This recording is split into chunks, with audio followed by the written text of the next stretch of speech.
খেলাফত মজলিসের কেন্দ্রীয় সিনিয়র নায়েবে আমির, খুলনা 4 থেকে 11 দল মনোনীত সংসদ সদস্য প্রার্থী, দেয়ালগুড়ি প্রার্থী মাওলানা সাখাওয়াত হোসাইন।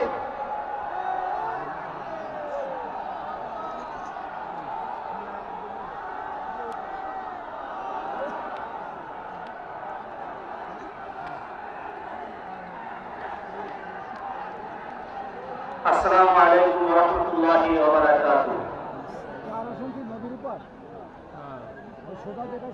আজকের নির্বাচনী জনসভা সংগ্রামী উপস্থিত আছেন বাংলাদেশ জামাত ইসলামীর সেক্রেটারি জেনারেল অধ্যাপক মিয়া গোলাম পরোয়ার,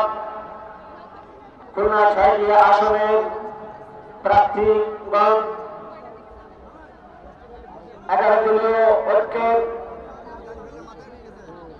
মঞ্চ ভূমিষ্ঠ জামাত ইসলামী আমির শহীদ মাওলানা মতিউর রহমান নিজামী, সেক্রেটারি জেনারেল আলী আহসান মোহাম্মদ মুজাহিদ, কাদের মোল্লা সহ অনেককে তারা ফাঁসির কাছে ঝুলিয়ে তাদেরকে